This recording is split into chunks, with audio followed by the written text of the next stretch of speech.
Welcome to part 4 of the RLD Getting Started tutorials. In this video, we are going to be going over how to make your RLD1 project's data available to other applications, whether they be inside or outside of your business. So to get started, go to Output Connectors and click Manage. This is where all of our output connectors will be as we continue to add them to our project. You'll even notice that we have one from part 2 of this series where we sent out a text message if our temperature in our IoT device got above 80 degrees. But we're going to add a new output connector, and this output connector's job is to make data available to other applications. Now we're going to be using HTTP to do this. And HTTP, if you've heard of it, that's awesome. If you haven't, you might have heard of webhooks or REST APIs or even just APIs. It's a standard way for people to communicate over the internet to request and get data. And there's two ways we could do it. There's HTTP push, which says we would periodically send data somewhere else. So for example, you might have a server in one place and RLD1 will just push that data once a day to that server. Likewise, we could also have RLD1 make it possible for the server or someone else, another application for example, to ask RLD1 for data, and then RLD1 will give it that data. And that's what HTTP pull is. It's also the easiest one for us to test. So we're going to use that for this tutorial.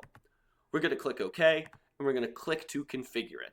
And it's pretty easy to set up. All we have to do is step 1, say what data we want to make available. So I'm going to click and drag every single field we have over here into this little drop box. And I'm going to make all of the data from our project available to any of the applications that decide to pull from this endpoint. And whether it be for security reasons or just for purpose of understanding, we can change the output names of these fields, so that way you don't have to know internally how your RLD project works for the external applications to make use of them. So I'll change our temp to high to be something like to high. I could change the name of temperature to be temp, and so on and so forth. I'm also going to make sure that we send all of the records from our database rather than just the last record, although there are significant use cases for both. The final part of this is to go to the output and decide how we will output the data. We have it set as JSON by default because this is the most human readable format that exists, but you can also do tab separated TSV, you can do CSV, BSON, or even CBOR if that is more familiar to you. We're going to click back to our connector tab, and to test this, now that it is set up, we're going to go into testing mode, which is going to give us notifications when people request data from this endpoint. And then I'm going to click the copy URL. And at this point, there's many different ways to test this out. You could, if you're familiar with curl commands, go and curl this endpoint, or you could even go use something like Postman to get to this endpoint, or even your favorite programming language.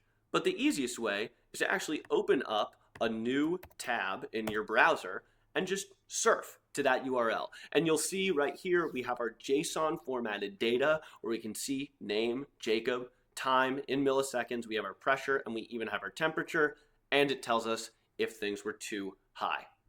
So this is the second to last video in this series. The next video is going to cover how do you make an app or how do you make a form that inputs data into your RLD project.